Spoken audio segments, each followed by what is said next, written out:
오늘 우리가 읽은 말씀은 굉장히 유명한 말씀입니다. 그래서 잘 알고 있는 본문이기도 하고요.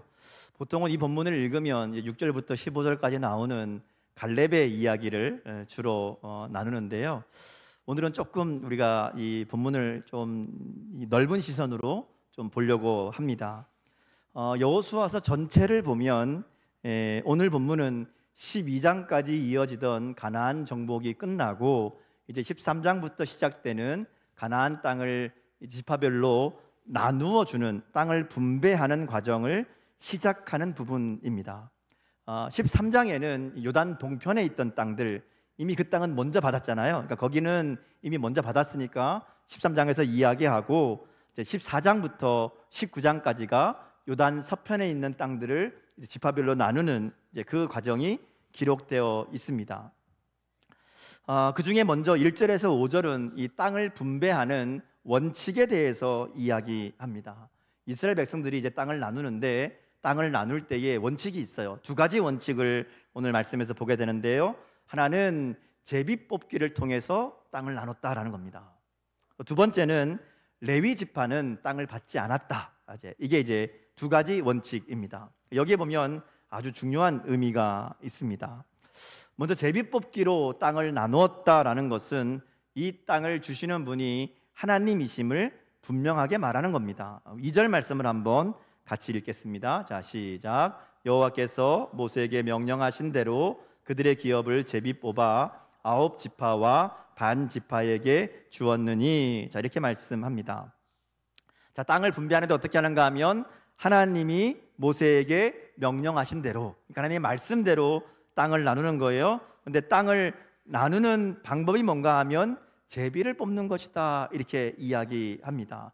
특별히 1절에 보면 이 일을 주관하는 사람들의 이름이 나와요. 이 땅을 분배하는 주관자, 주체가 누군가 하면 제사장 엘르아살, 눈의 아들 여호수아, 그리고 각 지파의 족장들, 이렇게 나옵니다.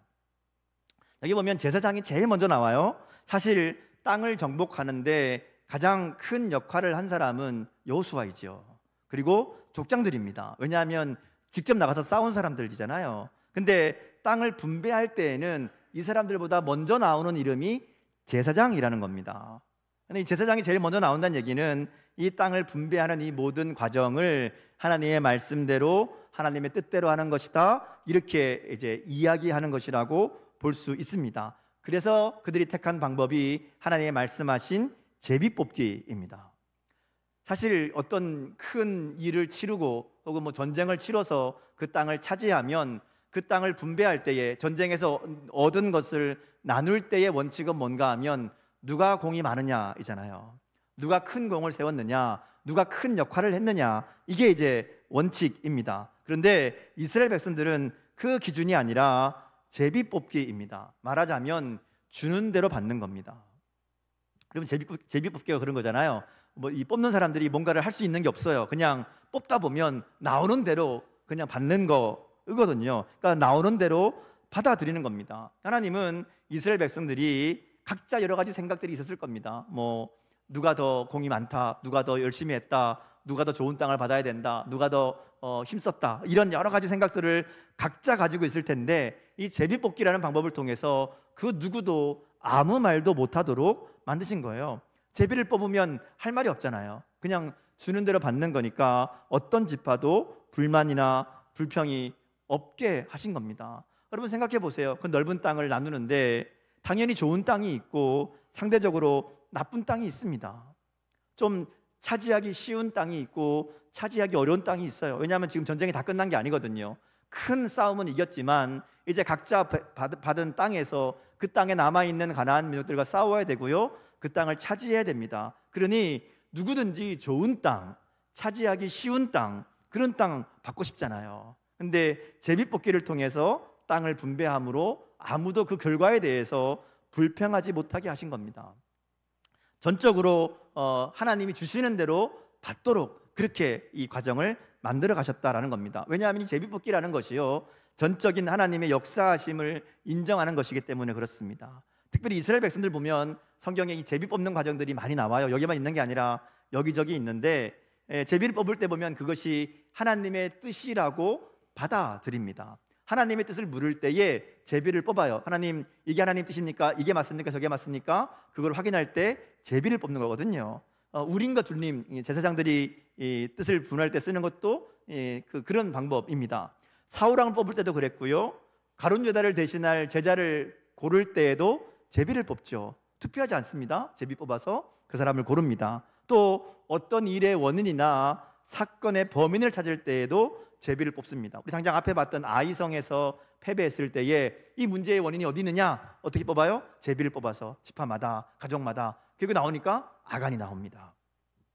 우리 요나 이야기도 아시죠? 요나가 하나님 말씀 어기고 도망가서 저 배 타고 도망갈 때 풍랑이 막 일어나잖아요. 뱃사람들이 누구 때문에 이런 일이 나느냐? 제비를 뽑으니까 요나가 걸리잖아요. 그러니까 제비 뽑기는 단순히 운이 아니라 하나님의 뜻이 반영되는 것이다, 이런 믿음이 이스라엘 백성들 가운데 있습니다. 그러니까 이 땅을 제비 뽑아서 나눴다는 얘기는 이 땅을 나누는 이 과정, 제비를 뽑는 이 모든 과정이 하나님의 섭리와 뜻 안에 있음을 인정하고 이거 하나님 주시는 것이다, 이렇게 서로 받아들이는 겁니다. 이것은 오늘 우리가 이 땅을 살아가면서 삶의 모든 상황을 만날 때에 우리가 가져야 될 마음의 자세를 알려주는 것이기도 합니다. 여러분, 하나님을 만물의 주인이요 주관자라고 고백하시죠. 믿으시죠? 하나님은 창조주이시고 만물을 다스리시는 전능하신 하나님으로 믿잖아요. 그럼 우리의 삶도 하나님이 지금 다스리고 계신 겁니다. 우리의 삶에 하나님의 뜻이 있고 하나님의 섭리가 있다라는 것이죠. 이걸 믿는 게 하나님을 믿는 거잖아요. 물론 우리의 삶에서 일어나는 많은 일들은 대부분 우리의 선택에 따른 결과인 경우가 많습니다. 내가 이런 선택을 했기 때문에 이런 결과가 주어지는 경우가 많아요. 그런데 그 모든 과정까지도 하나님의 섭리 아래 있다는 것을 인정하는 것이 우리가 믿는 하나님이시잖아요.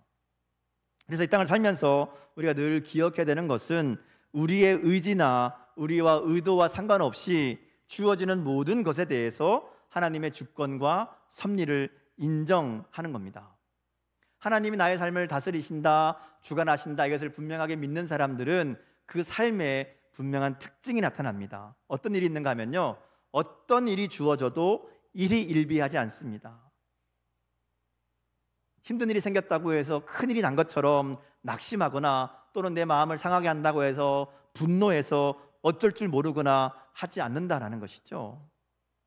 근데 많은 성도들이 하나님을 믿는다고 하면서, 하나님의 주권을 믿고 하나님의 섭리를 믿는다고 하면서도 상황에 따라 너무 마음이 오락가락하고 감정에 따라 이리저리 휘둘리며 살아간다는 거예요. 그때 보면 하나님 안 믿는 것 같아요. 하나님 없는 것처럼 그렇게 두려워하고 또는 분노하고 또는 낙심하고 또는 원망하고, 어떻게 보면 그런 삶은 믿음이 없는 모습이라고 말할 수 있습니다. 왜냐하면 하나님의 주권을 인정한다면, 하나님이 이 상황 가운데에도 나의 삶 가운데 함께 하심을 믿는다면, 때로는 내가 예상하지 못했던, 때로는 내가 감당하기 힘든 일들을 만난다 할지라도 그 가운데 분명히 하나님의 뜻이 있고 이 일을 통해서도 이루시는 하나님의 섭리가 있음을 우리가 믿음으로 바라보게 되고요, 그러면 그 일에 대해서 그렇게 극단적으로 반응하지 않는다는 겁니다. 오히려 이 문제에, 이 일에 하나님의 뜻이 어디 있을까 하나님께 묻고 잠잠히 믿음으로 기다릴 줄 안다는 것이죠. 그래서 믿음의 사람일수록 큰 일을 만날 때에 잠잠해집니다. 하나님이 이 일 가운데 도대체 왜 나를 두시는 걸까? 하나님이 이런 일들을 우리 가운데 허락하시는 이유가 뭘까? 여기에서 원하시는 하나님의 뜻, 하나님의 섭리가 무엇일까? 하나님께 묻기 때문에 그렇습니다. 오늘 우리에게 우리가 살아가다 보면 우리가 원치 않은 일들을 당할 때가 많이 있습니다. 우리가 바라지 않는 일들, 우리가 생각하지 못했던 일들, 그런 일들이 왜 우리 가운데 일어날까요? 그게 그냥 운이 없어서, 재수가 없어서 일어나는 일들이 아닙니다. 그저 우연이 아닙니다. 거기에도 분명한 하나님의 뜻과 섭리가 있습니다. 우리는 이해할 수 없는 경우가 훨씬 더 많지만, 그러나 그 가운데 하나님이 분명히 역사하고 계시고 우리의 삶을 주관하고 계신다는 것이죠. 우리에게 이 믿음이 있을 때, 우리가 하나님을 바라볼 때, 우리가 어떤 불행한 일을 경험하고 아무리 억울한 일을 만난다 할지라도 그것에 휩쓸리지 않고 우리의 삶을 바르게 세워갈 수 있다라는 것이죠. 이것이 하나님의 주권을 인정하는 자들, 하나님을 믿는 자들에게 주시는 하나님의 복인 줄 믿습니다. 자, 또 한 가지 원칙은 레위 지파에게는 땅을 분배하지 않는다라는 거였어요.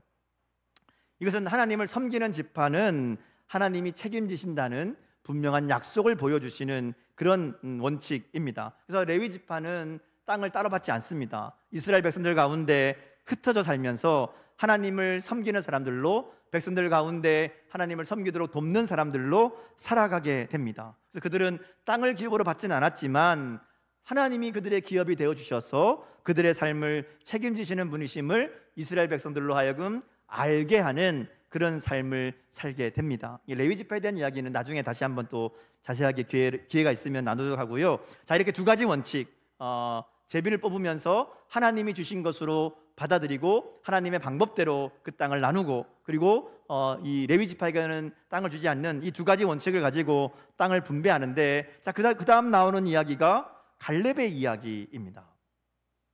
내용상 보면, 자, 땅을 분배할 때 이런 원칙으로 분배한다. 그러면 누구 지파는 무슨 땅, 누구 지파는 무슨 땅, 이렇게 가는 게 논리적으로 맞는 얘기잖아요. 근데 이 누구 지파는 무슨 땅 하기 전에 갈렙의 이야기가 나오는 겁니다.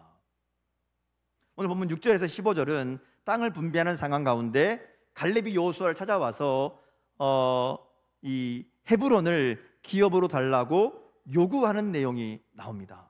자, 근데 가만히 생각해 보면 이 상황이 굉장히 좀 이상한 상황이 돼요. 자, 왜냐하면 하나님의 말씀대로 모든 지파들에게 제비를 뽑아서 땅을 분배한다. 딱이 다 모두가 다 이렇게 얘기를 했어요. 자, 그 상황 가운데 갈렙이 나와서 나는 저 땅을 주십시오, 이렇게 얘기하는 거잖아요.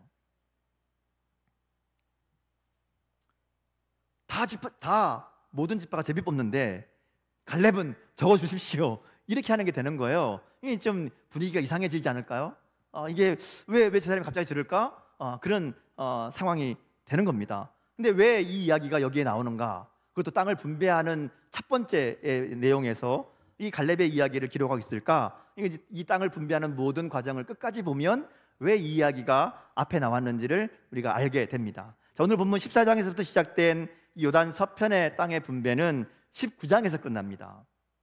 19장까지 쭉 나와요. 근데 맨 마지막 19장 49절에서 51절 말씀을 한번 같이 읽겠습니다. 자, 19장 49절에서 51절, 자, 시작. 이스라엘 자손이 그들의 경계를 따라서 기업의 땅 나누기를 마치고 자기들 중에서 눈의 아들 여호수아에게 기업을 주었으니 곧 여호와의 명령대로 여호수아가 요구한 성읍 에브라임 산지 딥낫세라를 주매 여호수아가 그 성읍을 건설하고 거기 거주하였더라. 제사장 엘르아살과 눈의 아들 여호수아와 이스라엘 자손의 지파의 족장들이 실로에 있는 회막문 여호와 앞에서 제비 뽑아 나눈 기업이 이러하니라. 이에 땅 나누는 일을 마쳤더라.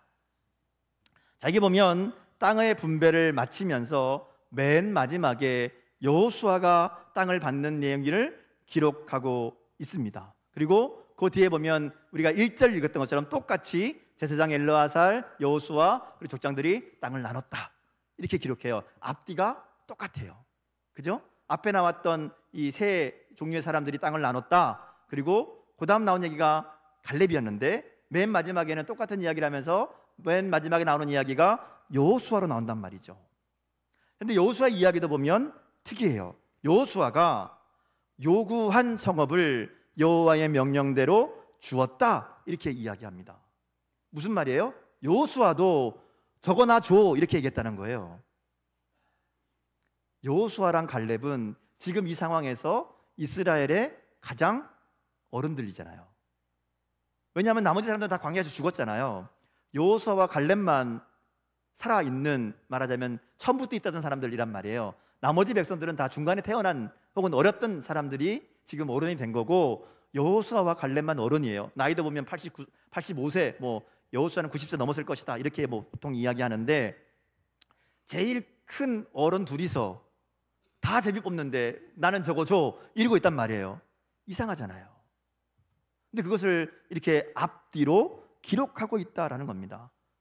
여호수아는 사실 좀 갈렙보다 좀 덜해요. 갈렙은 무슨 땅을 달라고 그랬어요? 헤브론 땅을 달라고 그랬습니다. 여러분 헤브론 들어보셨죠? 이름이 그래도 좀 익숙한 아는 이름이잖아요. 근데 여호수아는 어디를 달라고 그래요? 어디요? 잘 모르죠. 딥낫세라. 처음 듣는 이름이에요. 성경에 잘 안 나옵니다. 어딘지도 모르는, 잘 유명하지 않은, 이름도 모르는 그런 땅입니다.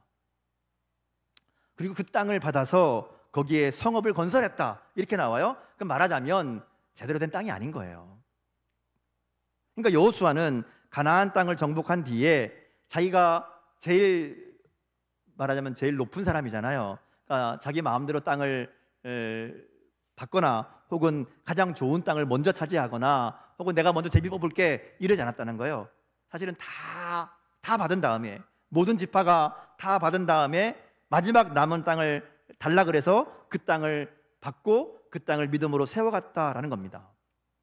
그래서 갈렙도 그렇고 여호수아도 그렇고 사실은 저거 얘기했지만 그 달라는 땅이 좋은 땅이 아니에요.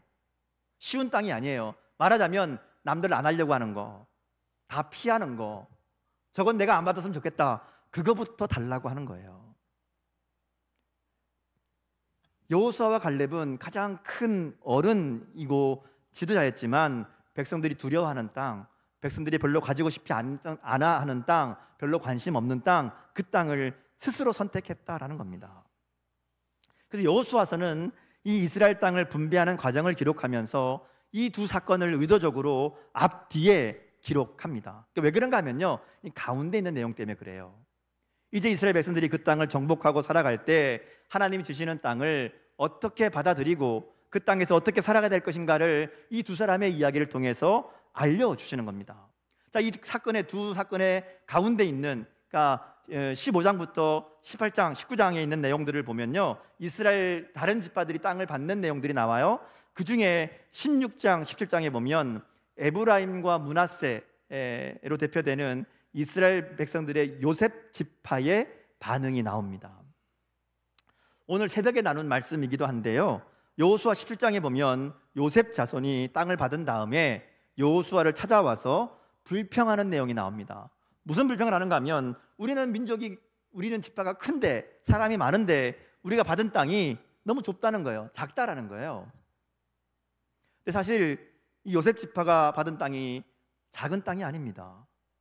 큰 땅을 받았습니다. 더군다나 요셉 지파는 그 에브라임, 므낫세, 두 지파로 인정받아서 다른 지파에 비해서 2배의 땅을 받습니다.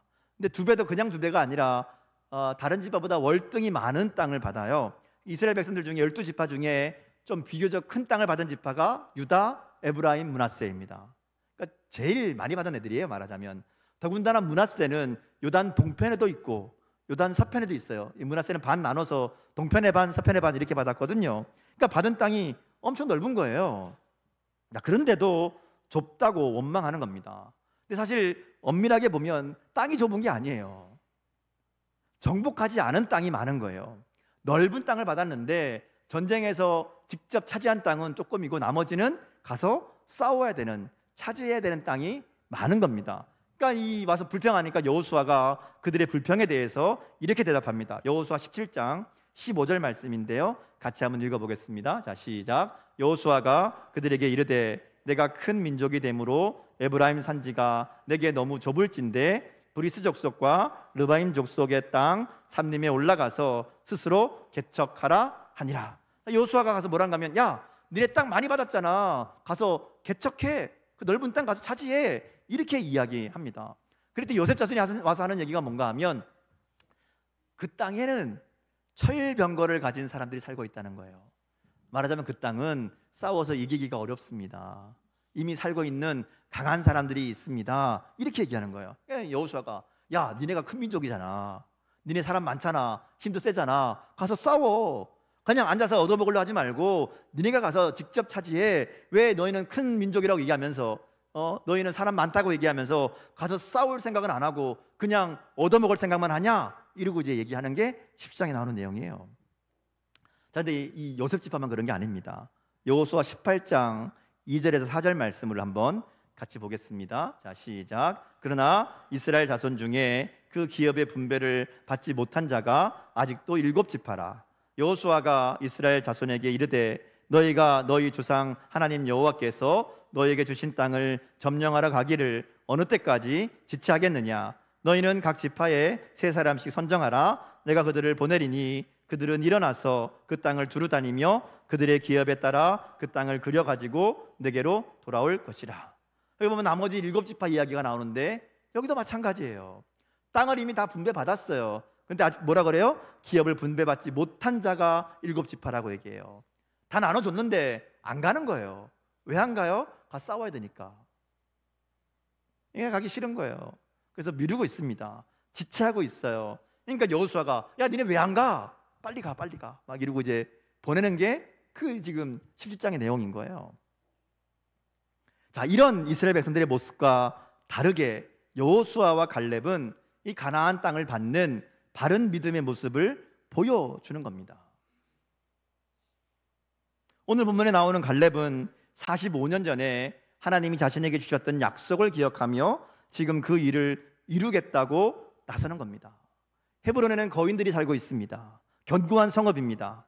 이 갈렙은 나이가 많아서 늙었습니다. 그런데 하나님이 주신 약속 45년 전에 야 네가 충성되게 얘기했으니까 내가 저 땅을 너에게 주겠다, 모세를 통해서 약속하신 그 말씀을 잊지 않고 있었고요. 지금 45년이 지나서 이제 막 그 땅을 나눌 때가 되니까 하나님 약속의 말씀이 나한테 있습니다. 저 땅 내가 차지하겠습니다. 이러고 나오는 겁니다. 여기는 본문 12절 말씀이거든요. 우리 같이 한번 읽겠습니다. 12절. 자, 시작. 그날에 여호와께서 말씀하신 이 산지를 지금 내게 주소서. 당신도 그날에 들으셨거니와 그곳에는 아낙 사람이 있고 그 성읍들은 크고 견고할지라도 여호와께서 나와 함께 하시면 내가 여호와께서 말씀하신 대로 그들을 쫓아내리이다 하니. 자, 갈렙은 여호와께서 함께 하시면 여호와의 말씀대로 이루어질 것을 믿었습니다.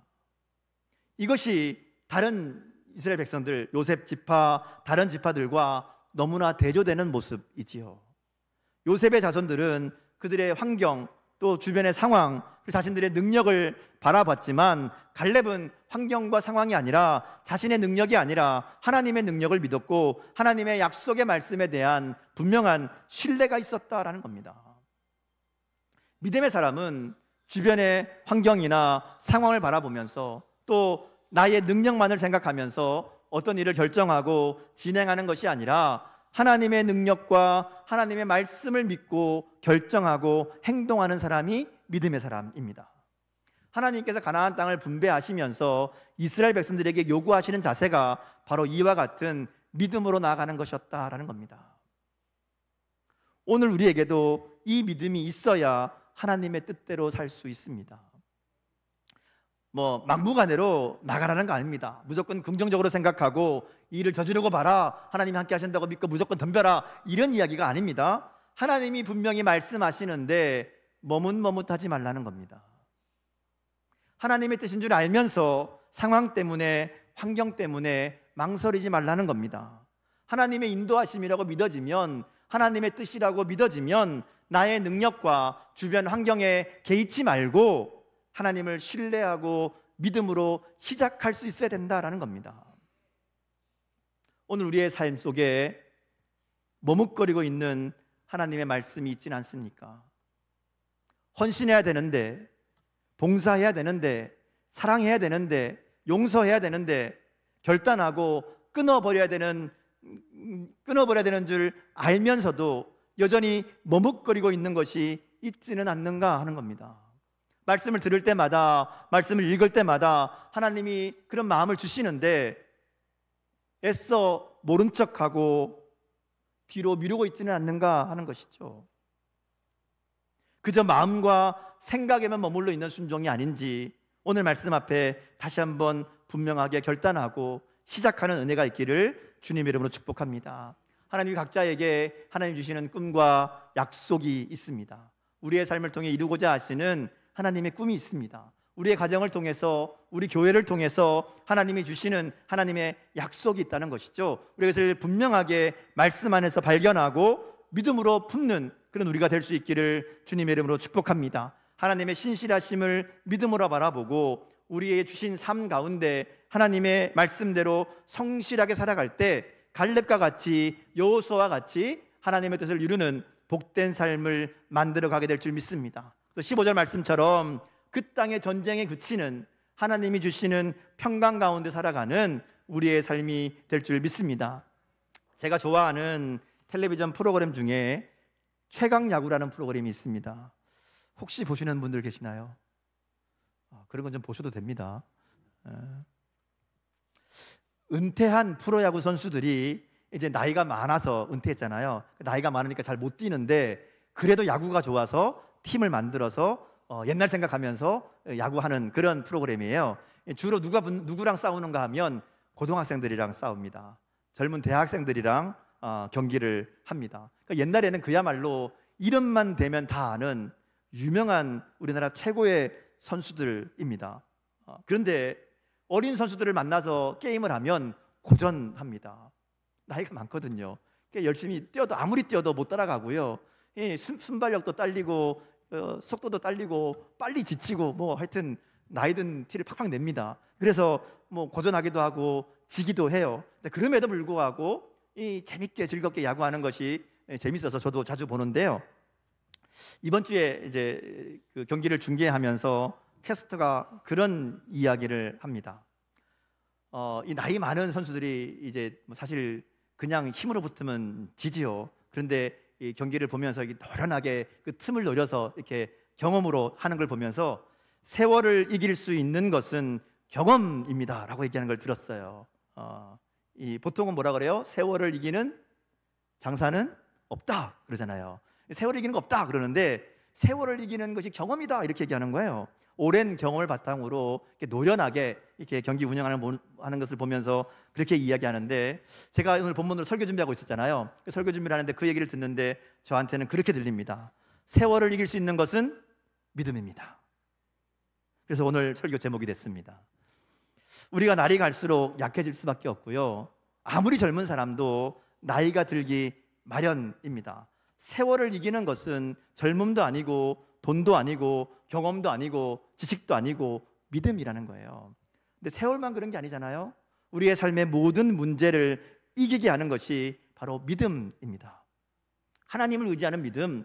우리는 힘이 없지만, 우리는 좀 약해지지만, 그러나 전능하신 하나님을 의지하는 그 믿음이 우리를 언제나 승리하게 한다는 것이죠. 오늘 우리에게 주어진 상황 속에서 이 모든 것을 주님이 우리에게 주신 것으로 인정하고 받아들이고 그 가운데 최선을 다해 성실하게 믿음으로 감당하는 것, 믿음으로 도전하는 것, 믿음으로 시작하는 것, 그게 바로 유일한 승리의 비결인 줄 믿습니다. 말씀을 정리합니다. 가나안 땅에서 살아가야 되는 이스라엘 백성들, 그리고 하나님의 자녀로 이 땅에서 살아가야 되는 우리에게 하나님이 요구하시는 것은 갈렙과 같이 믿음으로 순종하고 말씀대로 도전하는 삶을 사는 겁니다. 현실의 문제나 유익 때문에 타협하지 않고 잔꾀 부리지 않고 철저하게 말씀대로 순종하며 살아가라고 말씀합니다. 환경 바라보지 말고, 내가 가진 것 바라보지 말고, 아무리 어렵게 보이는 상황이라고 해도 머뭇거리지 말고 미루지 말고 하나님만 신뢰하는 믿음으로 담대하게 말씀대로 순종하라고 말씀합니다. 오늘 말씀 앞에 믿음으로 결단하고 믿음으로 도전하는 저와 여러분 될 수 있기를 주님의 이름으로 축복합니다. 기도하겠습니다. 사랑해